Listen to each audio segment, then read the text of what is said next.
record on this computer. There we go, Brianna. All yours. Well, good evening, everyone. I'm really glad to be joining this space. My name again is Brianna Kelly. I work for OSPI, or the Office of Superintendent of Public Instruction, better known as the Washington State Department of Education. So I have the privilege of being the Assistant Director of Restorative Practices and Student Discipline. So I commend you for being here, because very few people would want to spend the evening talking about student discipline law. So I'm really hoping to be able to provide some insight and allow you to feel both engaged and equipped for how to respond to behaviors that a student may be having at school. I do want to start today with a land, water, and people acknowledgement. OSPI is in the city of Olympia, the traditional territories of the Coast Salish people, specifically the Squaxin Island peoples, who have occupied these lands since time immemorial. We say their name out loud because they are still here today, despite the attempted erasure of language, culture, and bodies. We honor the past, present, and future caretakers of these lands and dedicate our work to honor this place they call home. We strive to do so by respecting and affirming tribal sovereignty and culture, working with our tribal governments through the state and government-to-government partnerships, and lifting tribal voice in the work supporting student physical, social, and emotional well-being. Many of the supports that we will talk about today do have historical context within Indigenous practices, and so this is more than just a statement. It is truly honoring the work that we know is relevant within those spaces. So as you get to know OSPI, you may see various visions and missions, but let's talk about the theory of action and the work that we are attempting to do. So as OSPI works to courageously and equitably steward federal and state resources to drive professional learning and supports and making decisions that are anchored in equity, we are working to equip districts with the ability to authentically engage with students, families, and communities, to use data and research and student need to drive decision-making, and to have systems in place to ensure students, educators, and staff are provided the individual supports they need, so that students will feel seen and safe and supported, challenged in a good way, and culturally affirmed. They'll be engaged in their learning, have agency in their voice, and understand expectations and learning objectives as they progress. So as we are meeting today, we're going to review at the beginning kind of the ever-evolving landscape of student behavior in school. We will do a review or first-time learning of student discipline laws and students' due process rights, as well as family due process rights. And then we're going to touch on some best practices for collaborating with school staff to support behavior interventions if there is unwanted behavior happening at school. So since this is a Zoom call instead of a webinar, you have the power of sound and video. So we'll do just a kind of a kindness check here. And we ask that you stay muted unless we get to the end Q&A style, then we absolutely ask for engagement, and we'll talk about, talking to each other versus over. Please make sure that you are conscious of maybe your surroundings, so that if it's appropriate to have your video on, you are more than welcome to. But if you're moving around or in transit, please feel free to have your video off. And then we do have captions available. You can click on Show Caption in your toolbar and select language preferences if that would be helpful. You'll also notice that we have both the chat and the Q&A enabled. So if you have any questions that are related to this topic, please put it in the Q&A. We have team members who are going to be monitoring and supporting. Some of those questions may be held until we get to the end of the presentation. I might be able to address some. If you have anything that you need to share, and there's a couple engagement opportunities, so just giving a heads up that I am previously a teacher and administrator, and so I do like to have it be kind of an interactive moment when we can. That will be an opportunity to share in the chat. So I'll give further guidance on that as we go. So when working with youth in foster care, there are some things that we know regarding student behavior and student discipline. We know that students in foster care may have come from a history of neglect, and removal from home that is leading to some of those adverse experiences and may certainly disrupt their experience in school. We also historically have seen students in foster care roughly experience student discipline about 3 times the rate of their non-foster care involved peers. And so when we come into this conversation, we always work to be data informed and data driven. And so let's take a look at some data. In last year's discipline that was reported by the schools to the state, it is a mandatory reporting area. When we saw discipline disaggregated by various special programs, such as the rate that students who are multilingual learners were disciplined. And when we say discipline, we mean they experienced exclusionary discipline, so suspensions, short-term or long-term, expulsions, or emergency removals. Then their non-special program peers. So the rates in comparison, and if we didn't have some disproportionality, they would be equitable or equal. In this case, we see that we have our foster care youth deeply impacted in the way that they have been involved in behavior violations that led to exclusionary discipline. And what is really important to recognize as we are working with these youth within the school system, data guides us to ask questions. It doesn't give us answers. It allows us to kind of drill down and keep asking why. Why is it that compared to their non-foster care peers who received discipline 3.5% of the time, 14.8% of students in foster care received exclusionary discipline? That is by far one of the strongest kind of gaps in our special programs. And so we ask questions. And one of the questions that we have been wondering is, are schools and staff aware of who their youth involved in foster care are? We know that students have protections, and those may not be easily identifiable symbols next to a student's name in their student profile, like they might be for students who are homeless and qualify for McKinney-Vento supports, or are English language learners and are involved in a class that supports that. So one of the things that we've recognized is that we have our building foster care liaisons who are able to track and identify who these youth are.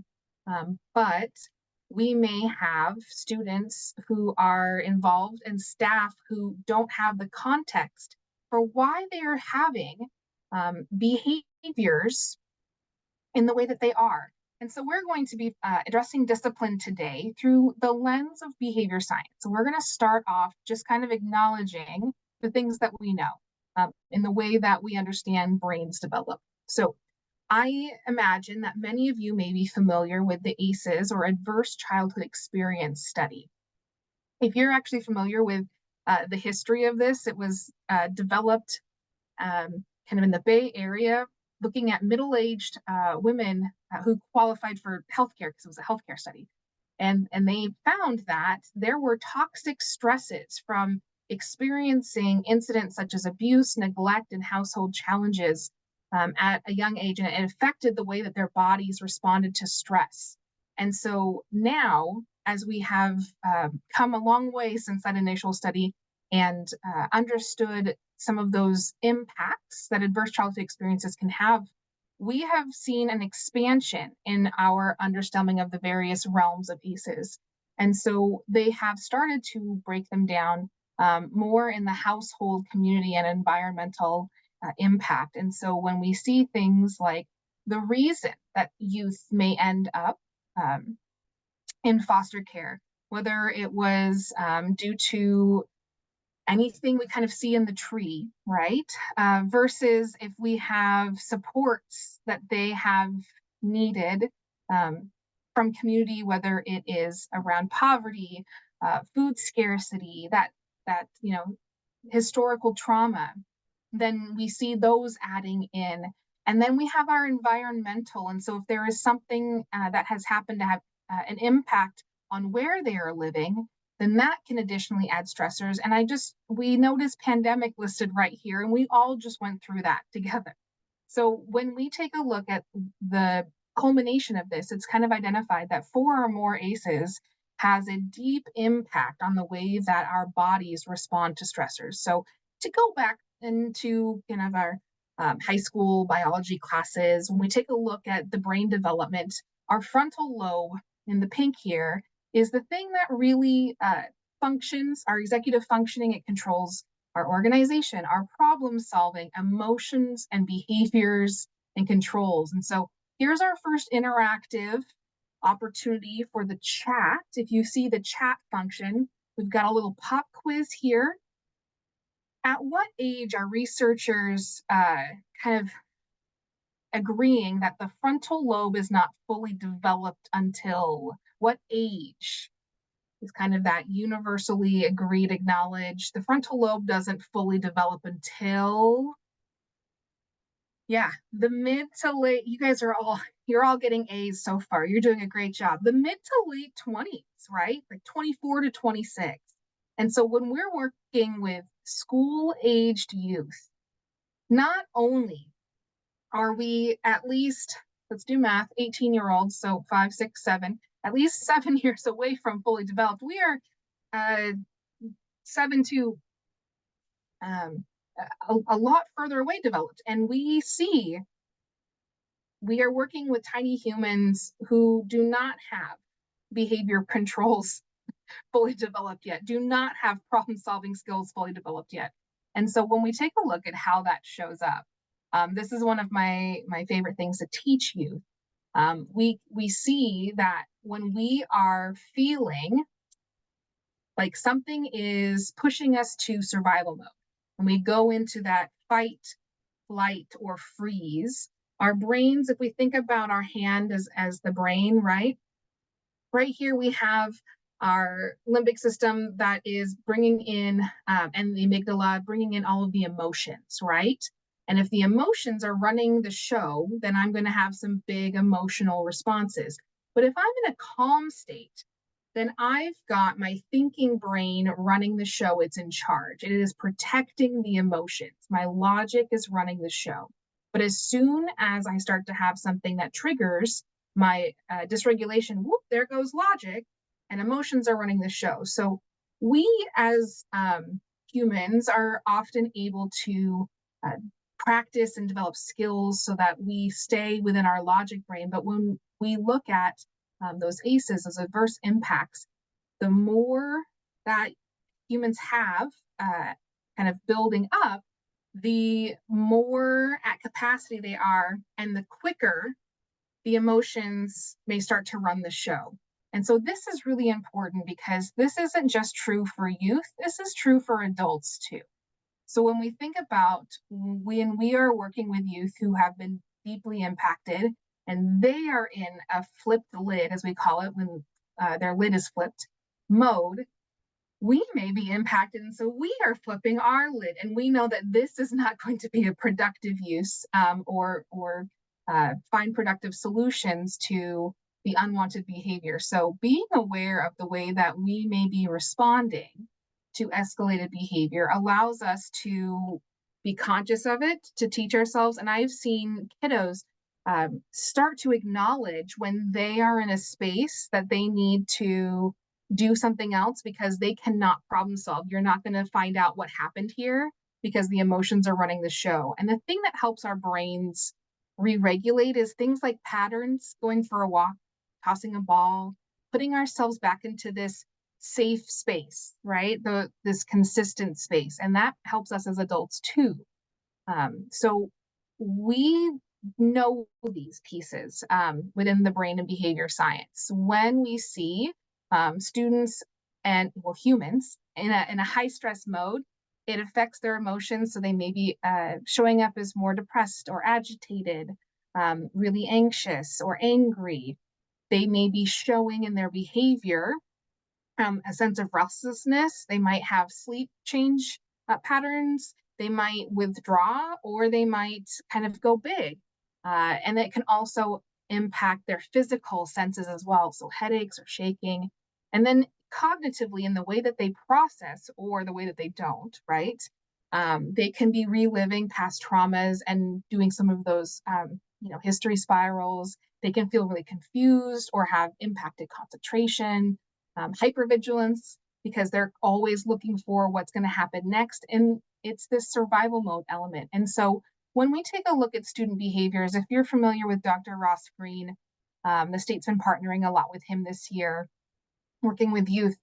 He phrases it in this way: challenging behavior is actually more likely to occur when the demands placed on students exceed their capacity to respond adaptively or appropriately. So therefore, unusual explanations of misbehavior don't make sense. And I kind of think of it as, I don't usually wake up and decide that I want to create chaos throughout my day, that I want to be a troublemaker. I often, I might feel that way, but I don't usually do it, right? So when we see these behaviors and going, why are they doing this?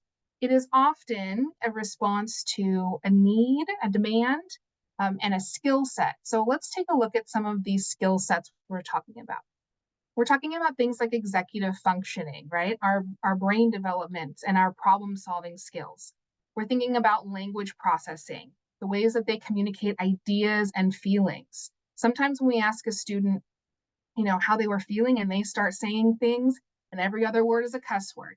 Well, they're telling you how they feel. We just may not like the way that they are processing their language. Or they may be kind of using things that feel really metaphorical, but they are communicating at the level that they are able to in that moment. Emotional regulation, when they're thinking about their kind of state of being and whether they have capacity for certain things, as well as their cognitive flexibility. Can they jump from one thing to the other if they don't know something's coming? Is it an unsafe feeling? So that cognitive flexibility. And then the social interactions, does it create anxiety? Does it require assumed skill sets or assumed kind of normal knowledge of behavior in certain spaces that they may not know? And so all of these things, we ask ourselves, do we intentionally teach this? Sometimes at the elementary level, but as students get older, we often hear, well, they should know better. Well, should they? Are we having invisible expectations where we may not have, or they may not have had those lessons previously in their life, and we are maybe reteaching? Some of these students may need to unlearn skills that they were shown were the way to address certain problems or conflicts, and we are working to have them learn the more productive skill sets. So this has really led to a paradigm shift, a world change in our worldview, our understanding for unwanted behavior. We may still in our heads do this first question of kind of like, what's wrong with you? What's going on? But we keep that one on the inside, and we start to ask the better question of what happened to you. But really, we're working towards this final question: what do you need, and how can we help? And this is the question that schools are working to do better in their systems. Because when we take a look at the most common behaviors that students are often disciplined for, we see kind of like they're earning a D in discipline. And what I mean by that is a lot of these subjective behaviors that are really value driven, but sometimes not well defined, are the things that we're most frustrated with involving student behavior. So things like defiance, disobedience, disruption, disrespect. How do we define disrespect? Is it a feeling, or can I actually see it? It's observable, it's measurable. So we have to be really conscious of the way that we are teaching what those things are. And then we have these nonviolent threshold behaviors that still can be really have high discipline rates applied to them. So things like dress code. And I'm an old English teacher, so I needed the rest of them to have D's as well. diction, inappropriate language use, and then distracting devices or technology, things like cell phones.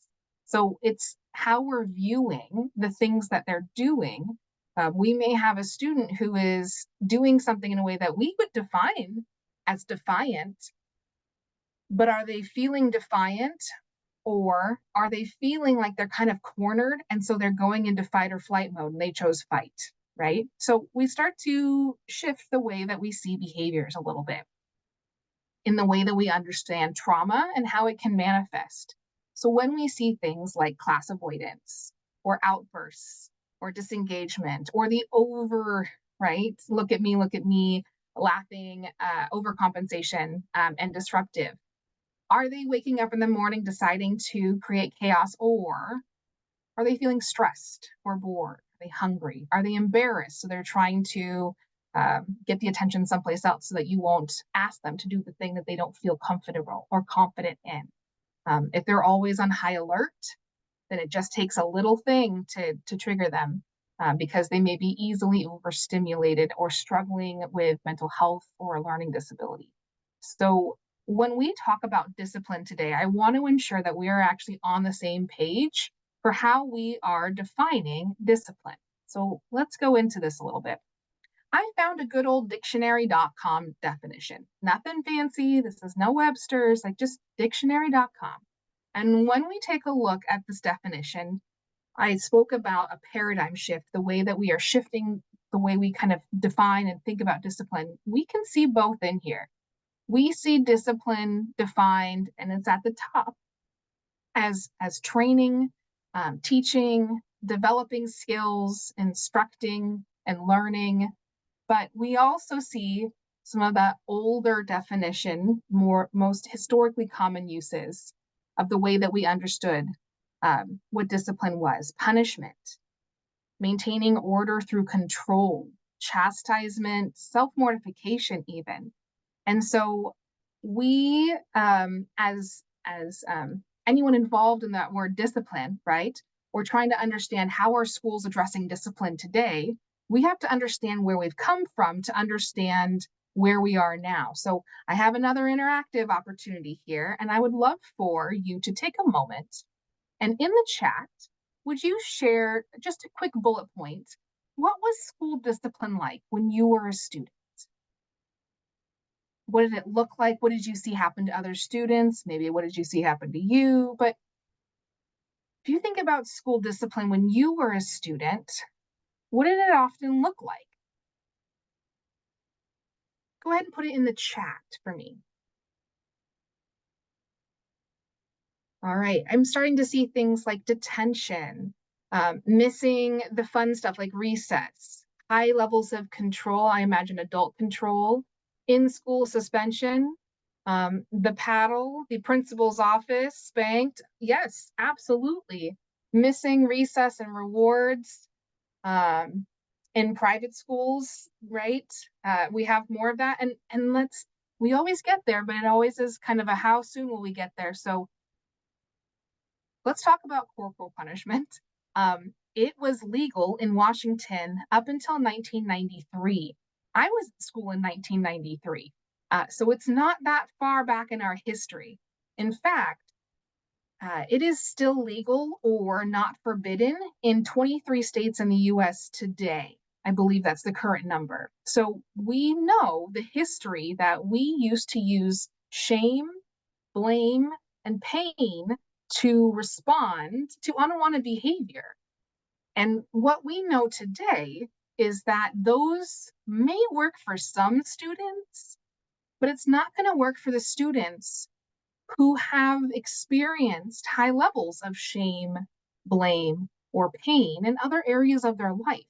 And so our deeply trauma impacted youth are not going to have behavior change happen from experiences that they have learned to kind of accept or that trigger them into their fight or flight space. So when we take a look at kind of the history of discipline in our state, we are currently coming out of a era where zero tolerance discipline was kind of the rules of the road.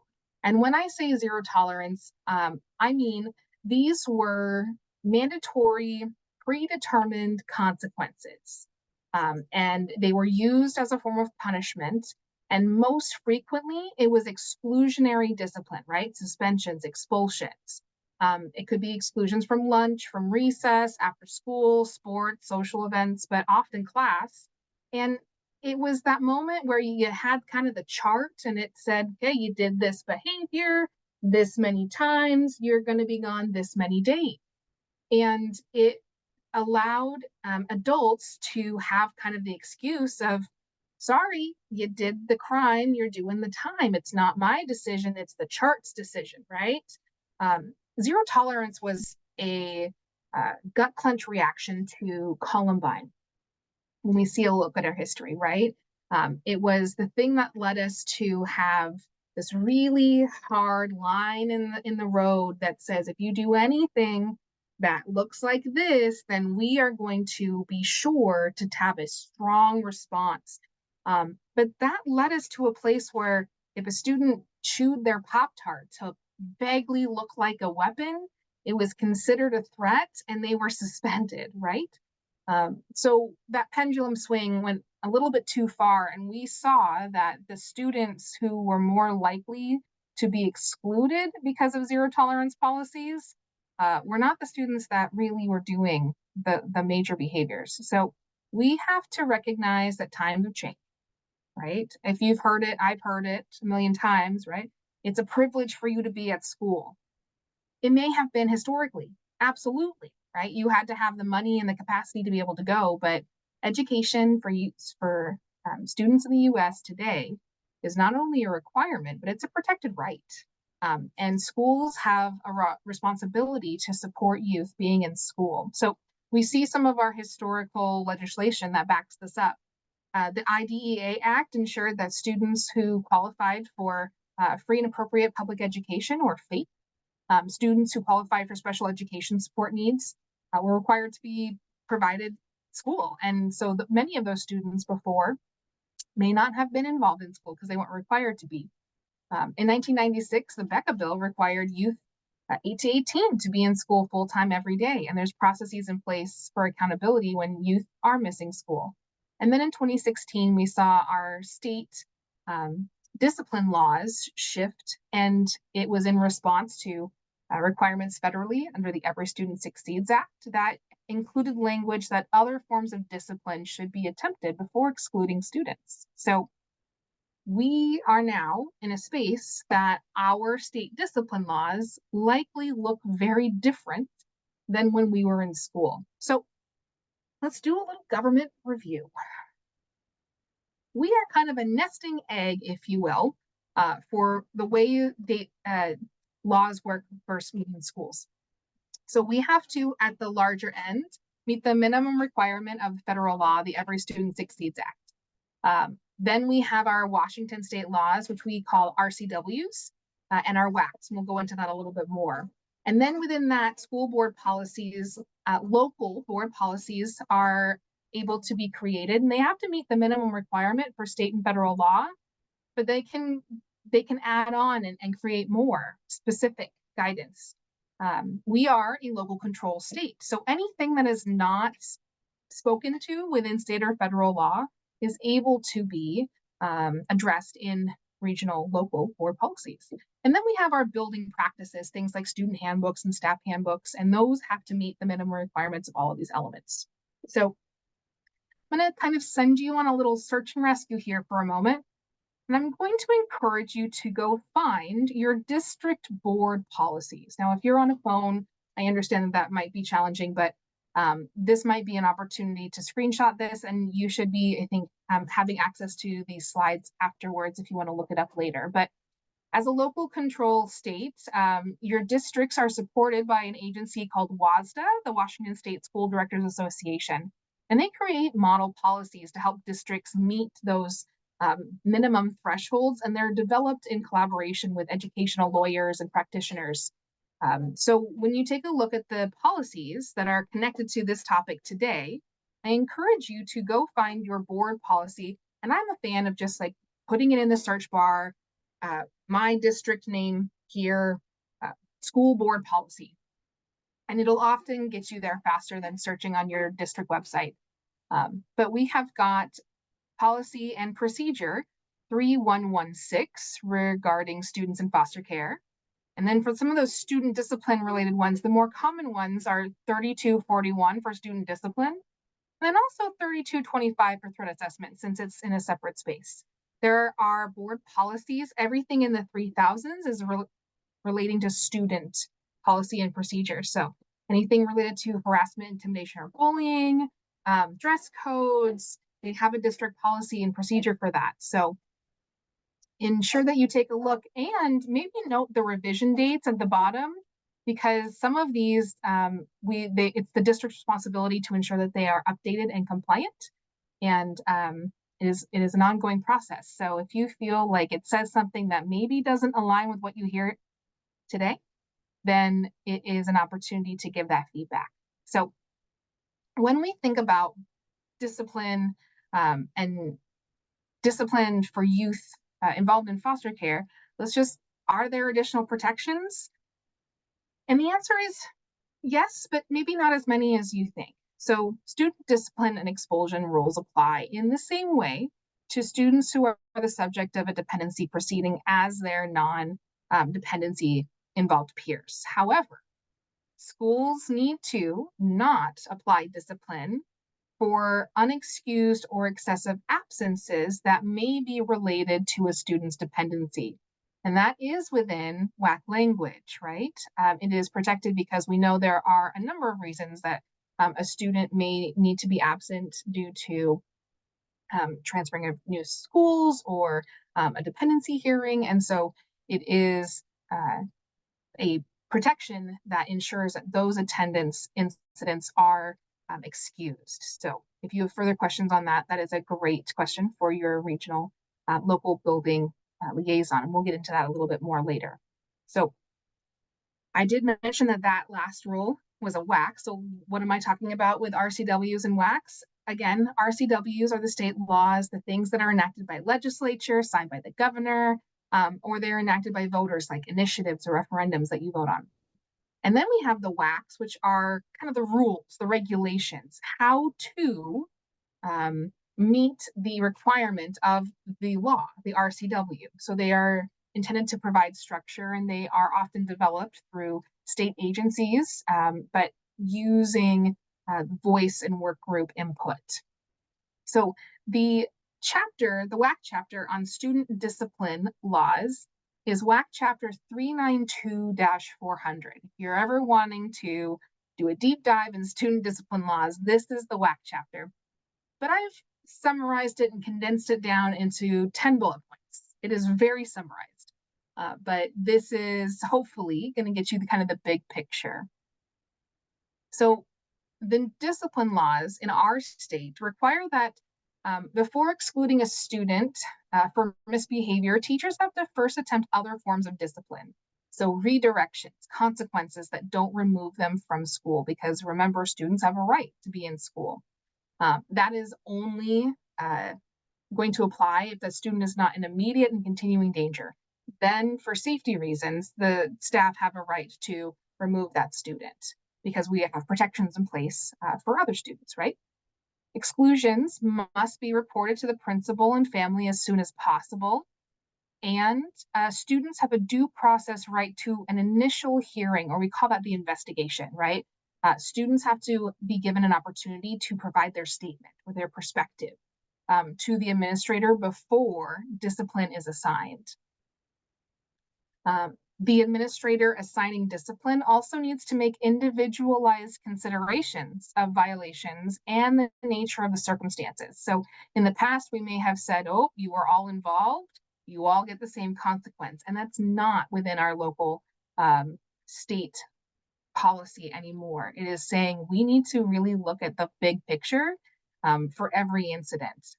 So it also has protections that students who are excluded must continue to receive educational services. That was a large data-backed research finding, that students who were excluded weren't getting academic support. So they were even the gaps of their academic success we're furthering, right?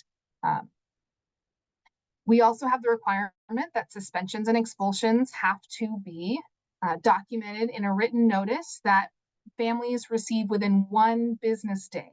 And there are requirements for what's included in that written notice. And unlike maybe when we were in school, how long are they gone for? We don't know until admin decides they can come back. That is gone, and exclusions have to have a clear end date, and it has to be within the same school year of the violation. We also have a requirement that all of this has to happen in the language that the family uses as their home language, both in the verbal notification and written notice. And it is encouraged to return students to the education setting as soon as possible. And in addition to grievance and appeals rights, families can also petition for readmission at any time, which is different. So we're going to go into each of these a little bit more. So when we talk about a behavior violation, it is within WAC policy that districts are, we talked about those district policies and procedures. They need to clearly state the type of behaviors for which discipline can be applied, including suspensions and expulsions.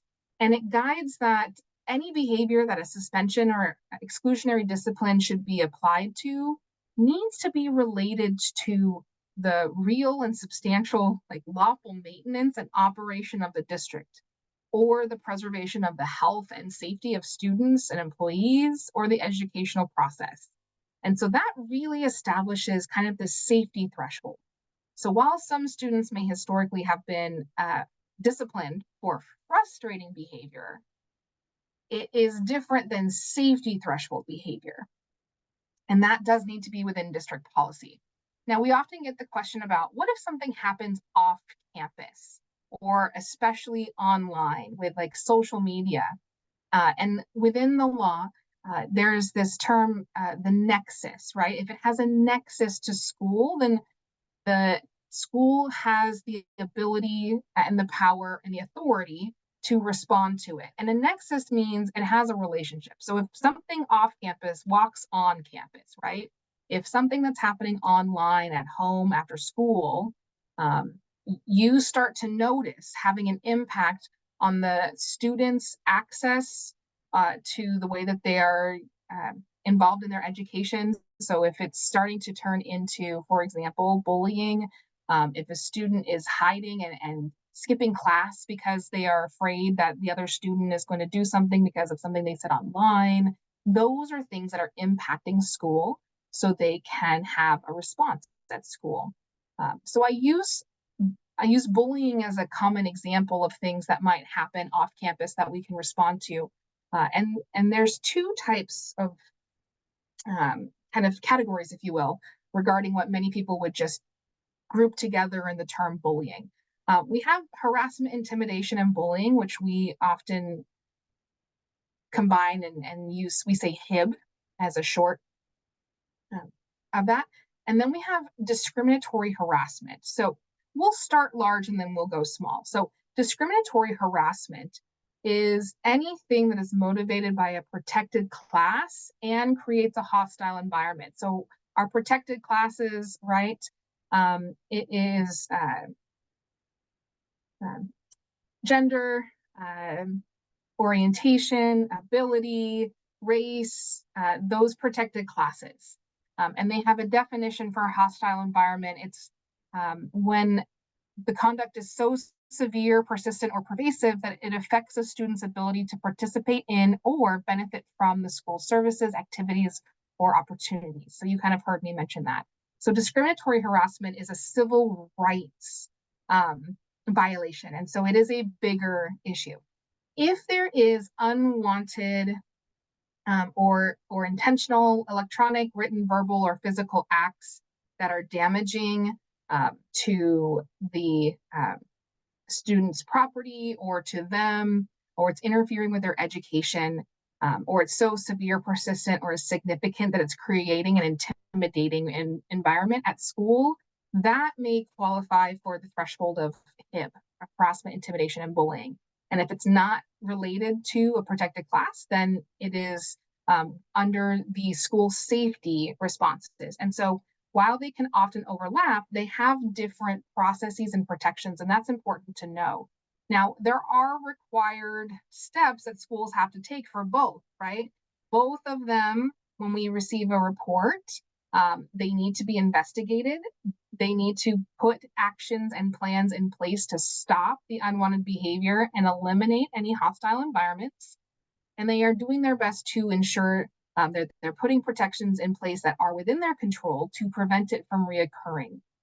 Schools do not have kind of magic wands, though, to ensure that students never talk to each other. And with all the different ways students can communicate these days, they can be very sneaky. And so we ensure that we do our best. And that can often involve such as a behavior contract that holds students accountable, saying, if you interact again, these are the consequences. And that's the as needed. We are working to kind of remedy the effects or hold restorative conferences. But you'll notice that there are very different timelines that schools are required to respond to reports of HIB versus discriminatory harassment. And so they have 5 school days to ensure that they are responding to a report of harassment, intimidation, or bullying. But they have 30 calendar days. And why is that so different? Because that discriminatory harassment as a civil rights has additional protections and appeals versus HIB is, again, under that school process. So if you're looking for support and you feel like one of these behaviors is either happening to your student or you hear that it is happening from your student, you have access to compliance officers at your district that support both of these. And that is able to be found on our OSPI site. And you can call the district and find out who is the compliance officer for bullying and who is the discriminatory harassment compliance officer. So again, before administering exclusions, we are attempting other forms of discipline. And I bring that up in relation to bullying because we often hear, right, this is happening and I want the student to be gone. We have this sense of removal in our historical discipline practices, but we have other forms of discipline that are being attempted first, and they can look a lot of different ways, right? Schools are working hard to do responses that allow students to continue to get their education in school, but still have consequences. And I see a question coming into the chat, and this is a good reminder. Would you please put that over in the Q&A, and we'll be able to get you those links afterwards. Absolutely. So when we're talking about exclusionary discipline, I said, they have some definitions. Let's go through them really fast. We have classroom exclusions, and that's if there's a misbehavior in class, the teacher has the right to remove them. And those need to be notified at home, but it's not considered a classroom exclusion if the student stays with an adult for a brief duration and they're kind of getting the redirection, the support for how to meet behavior expectations. So maybe they're having a chat in the hallway for a couple minutes or a hallway talk, or they're sitting in a calming corner and then the teacher is checking in. So these may be happening, but it's if they are excluded for more than a brief duration, or they are sent out without supervision, or kind of they're sent to the office, then that's considered an exclusion that does need to be reported. When we talk about suspensions, that's a denial of attendance, and we're talking about like in-school suspensions, short-term suspensions, long-term suspensions. And you can be suspended for any amount of time, from any subject, from any class, from an activity. It's not just a full day. So that's good to know. And then we have expulsions, which is a denial of admittance. So those are really egregious behaviors. And then we have something in the law changed, and this is defined, it used to be called emergency expulsions, and now it's called emergency removals. And this is where the student's behavior is so unsafe that they're not able to have their due process rights met before they are removed from campus. And so these are all defined in the WAC chapter 392-400. And these are in the definitions WAC. So that includes this. So I saw another question come into the chat, and this is that good reminder. Please put any questions in the Q&A, because we'll be responding to those. So there are some limitations. Schools cannot suspend for attendance, so absences or tardies or truancy. Now, if there is additional behavior related to those absences, those can be assigned discipline. So, for example, if a student is skipping class and perhaps they're on a behavior plan, or it's they're skipping class in a way that became a safety concern, they can have discipline applied to the safety element of it, because multiple behaviors can be associated with the same incident. But you can't just suspend a student because they don't want to go to class. In fact, that's kind of counterintuitive, right? Discipline needs to be assigned in the same year of the violation. And then there's protections that for the littles, like kindergarten through fourth grade, they shouldn't be getting kicked out for more than 10 days in an academic term, like a suspension or a semester or a trimester. And 15 days for fifth through 12th grade. And these are short-term suspensions. Because really, if we are kicking them out over and over again, it's a missed opportunity for additional services or supports that are needed. When we talk about long-term suspensions, so short-term, 10 days or fewer, long-term, 11 days or more, districts should only be applying long-term suspensions or expulsions when the student would pose an imminent danger to others or an imminent threat of material and substantial disruption. This is different than an imminent threat to my sanity, which is often what it can feel like. And I say that as a previous, teacher and administrator. The things that feel really frustrating, if it's not a safety threshold, and there's actually RCW language that has the requirements that say you really have to have some egregious behavior to qualify for a long-term suspension. So there are protections related to that.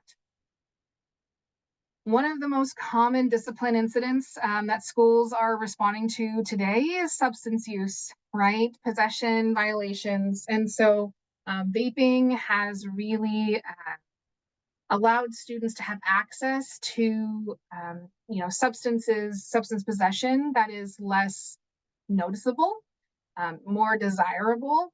Cigarettes are gross, but strawberry flavored vapes are not as gross, right? And so we have really seen an uptick in violations. So this is a good reminder on some of the protections that are in place. So schools used to be able to require that a student participate in a substance use assessment or treatment service before they could return. But one of the protections I mentioned was that exclusions have to have a set end date. So schools can no longer require that they participate in treatment services. But if the student does participate, a school can reduce the length of the exclusion because, again, it's a requirement to encourage a student return to the academic setting as soon as possible. And I also want to note that if a student does want to receive treatment services, any student who is 13 or older can admit themselves to outpatient treatment and to inpatient substance abuse without parental consent. And so I've mentioned those RCWs there because those are important to note. As kind of a side note there. So when an incident happens, let's talk about what the due process rights, the minimum requirement. The student has a right to these protections. So the student has a right to that initial hearing, which we talked about, kind of used and called the investigation or sharing their statement. The administrator needs to gather or create the opportunity to hear the student's side of the story or their perspective before administering discipline, a suspension or an expulsion. The administrator is supposed to consider the individual student's circumstances, the nature of the circumstances and the behavior violation, and whether the length of the exclusion is really warranted for the incident itself, right? So equal doesn't mean equitable. And I gave this example to a group of administrators this week, and they were like, that's a really good point. We might have the behavior violation of a fight, but I have seen many different types of fights in my day, and I have separated student fights that were hand slaps that really were not, harm was caused. I have separated fights where students are playing basketball during lunch and somebody goes in for a foul and there goes the flipped lid and they were separated and they could go back to being best friends. It was a momentary frustration response, right? And I have separated fights where students caused serious harm to each other. So when we say, oh, they were involved in a fight, so you're gone for this many days, we need to be considering what was the impact of the behavior violation on safety and on access to education, disruption of education. The additional rights, families need to be provided initial notice, which is bring them into the conversation. And there's different protections depending on the types of behavior violation and the length they may be excluded.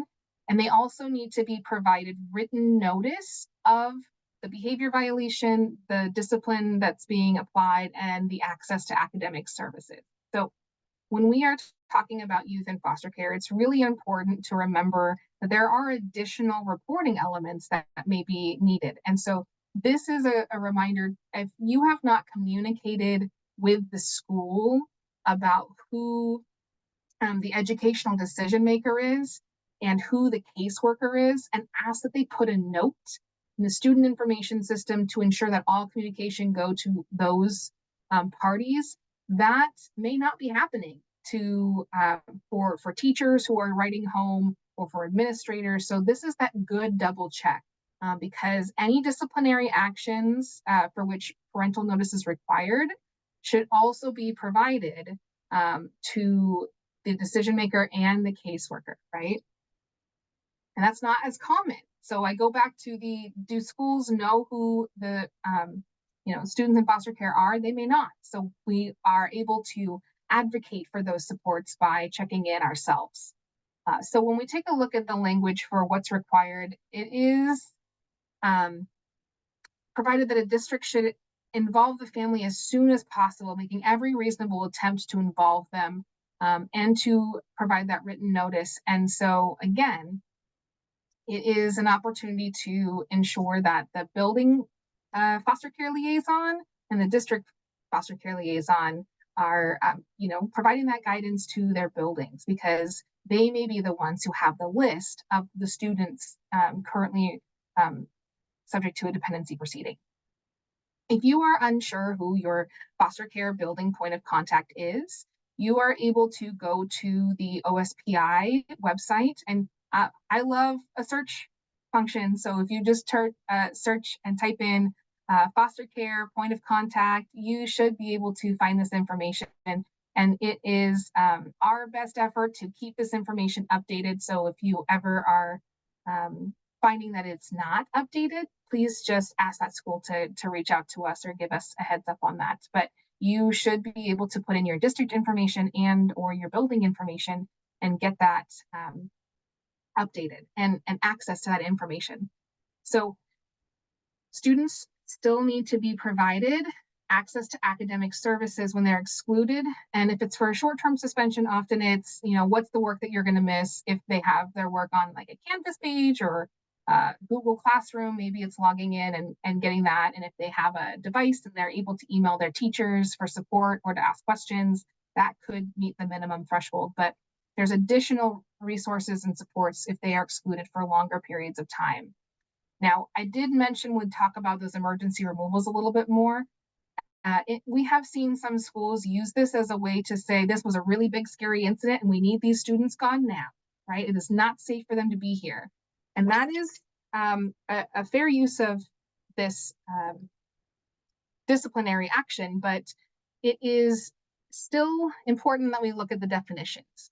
Really, it comes down to, was the student's statement for their perspective, their side of the story, able to be gathered before discipline was applied? Because if the student was able to provide their statement, then the administrator can assign discipline.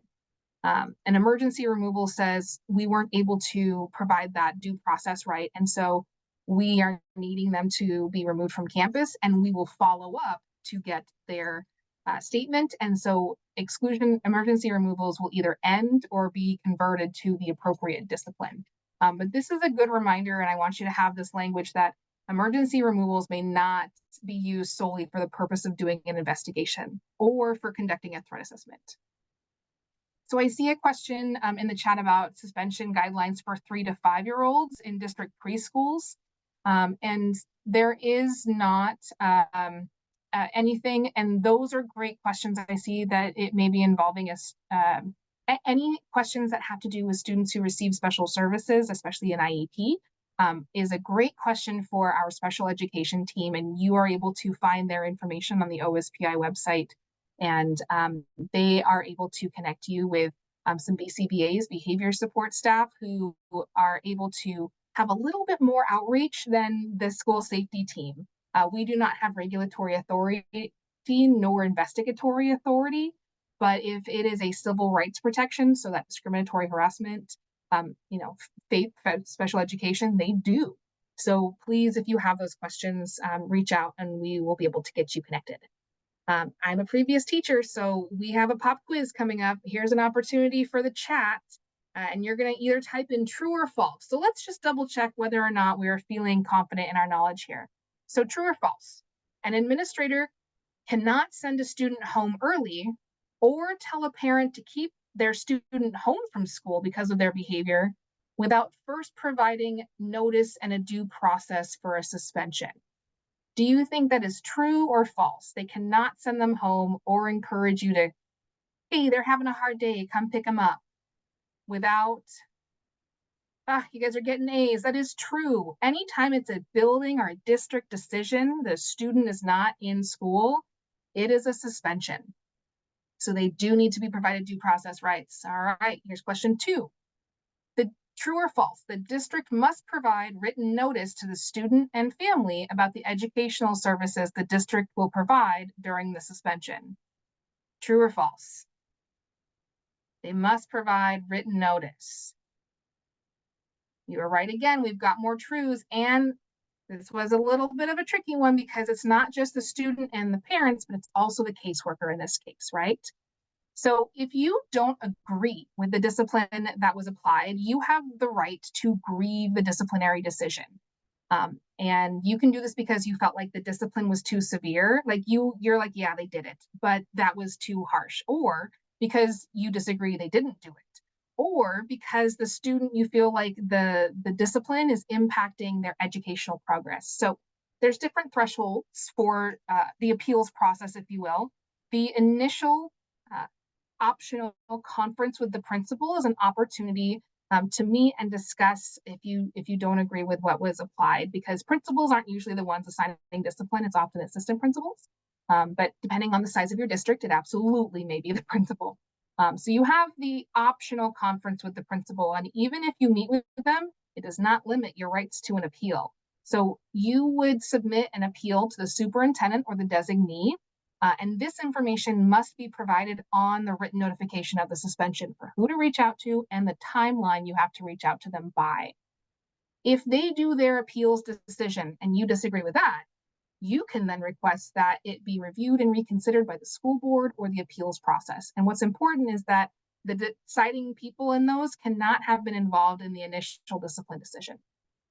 And you do have the right to take this even further if you would like to pursue litigation. And again, there's the reminder that there's a whole separate island kind of in this process, which is the petition for readmission. So I do want to give some just appeals hearings, I'm going to use that term, look different depending on the length of the exclusion. So if a student has been assigned a short-term suspension, there's no required hearing. They don't have to meet with you. So when you are appealing and providing your information in writing or orally, make sure that you're submitting all of the information that you want to have considered, because that is your appeal. If it's a long-term suspension, expulsion, or emergency removal, they are required to schedule a hearing with you. And during the hearing, you can be represented by legal counsel. You can request, you have the right to question witnesses or share perspectives or testimonials. And it also has to be recorded in some way, which you can have access to. So there are different rights, and that's important to know as well. And finally, that petition for readmission, it's a separate process, and it's going to be in your district board policy for discipline.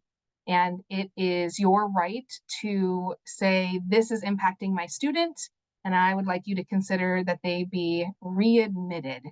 And that is a process that it's a local control decision. So depending on your district, they will have the different process for who to reach out to, your timeline, and any of those additional kind of requirements.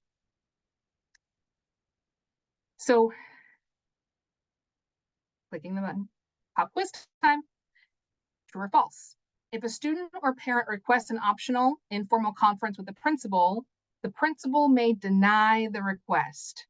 I don't know if I really answered this, but based on what you heard me say, do you think that's true or false? It's our first false. Absolutely. It is your right to have a conference with the principal. There are district established timelines involved when they must meet with you by, and it does not mean that you still cannot appeal the decision. Next question, true or false? If a student misses the deadline to appeal a discipline decision, they may still petition for readmission. So if they don't get that appeal in before the district established deadline, you can still petition for readmission. You guys are getting A's. It is true. Absolutely. It's a separate process. And it has to allow you to apply for readmission at any time. So I've just gone through the discipline laws and saying, hey, here's what schools are supposed to be doing. Here's what they're not supposed to be doing. If you don't agree with it, here are your rights. But it comes down to this question of like, well, what do schools do then? And so we have guidance around different kind of tiered behavior supports. I go back to that foster care guide that I mentioned earlier on, and they have a whole chapter on discipline and considerations. And it is in there that you can see some of the guidance that matches our current practice, right? When we are able to implement appropriate interventions, schools can reduce and prevent behavior for students who are in foster care or are impacted. There are tools such as functional behavior assessments or FBAs. There's positive behavior interventions. You'll hear me use the term PBIS, positive behavior intervention system. Examples of that, maybe it's requesting accommodations like adjusting classwork or changing where a student sits and just breaking up the patterns to try to address the behavior. Putting these steps in place will ensure students do not experience further delays or gaps in their education development. So let's say an incident happens. Some best practices are to have a problem-solving conversation with the student. And if you're able to debrief that with the staff, or if you're able to have that problem-solving conversation, sometimes called a restorative conference, with the staff who have been impacted or were involved there, it really helps everybody feel like they know how to move forward in a productive way. It's important that we have open conversations between school and home.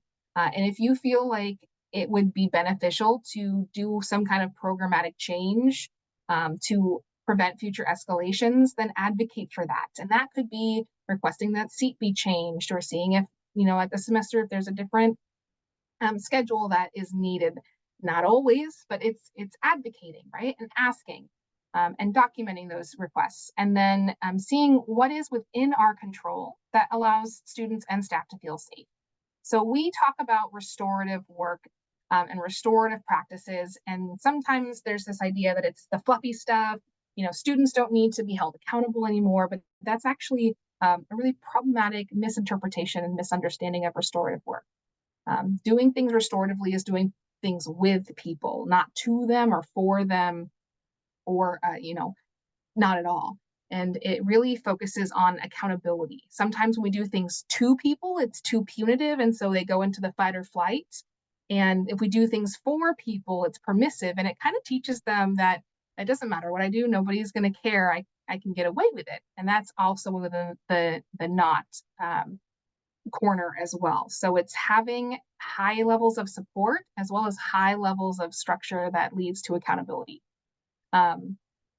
Otherwise, we see what happens. We come from a history where discipline was shame based, and we see that leads to humans, not just kids and youth, but humans, often going into one of these shame corners, right? They withdraw or they attack themselves or others, or they start to avoid and use unhealthy kind of modes of numbing. And so when we talk about behavior supports in schools, you may hear this term MTSS, multi-tiered systems of support. And what it is it's every student, 100% of students will receive, we have preventative measures in place. Everyone, we're talking about how we're teaching students the rules, how we provide supports, how we are implementing when they need to see a counselor, they're able to get that. And these are both for academic and behavioral. And for about 80% of the students, those supports will be effective in having students meet behavior expectations. But some students need additional supports on top of that. And so when we see this in a non-3D mode, we see that those might be having those conferences with families or with other students, getting referrals to additional supports. And what we know is that students who are more impacted often need some additional supports. And so if you know that you're working with a youth who may benefit, advocating for those needs preventatively so that you can put them in place before it's being like you're responding to what you already know. We're not going to wait for a behavior violation. Then we're able to put things in place because that is what's beneficial. So you may ask schools, well, what are the positive behavior interventions that you offer students? Maybe it's their ability to take a break. Maybe it's thinking about their training around social emotional learning or creating check-in, check-out opportunities, those higher needs, different wraparound services. You can ask if students are being really explicitly taught what every class expectation is and how to act, allowing that removal of assumed norms or assumed skill sets. And these are things that you can do at home as well. You may have heard the term SEL or social emotional learning. Again, not the fluffy stuff. This is the stuff that gets people jobs, right? Self-management, responsible decision-making, social awareness, how we interact with ourselves and with others and those positive relationships. And so all of that kind of combines when we talk about doing things restoratively, because it's establishing dignity and respect and mutual concern to help address unwanted incidents in a way that still makes people remember that they are worthy. So for example, this is a good one to screenshot if you are looking for things that you can incorporate at home as well.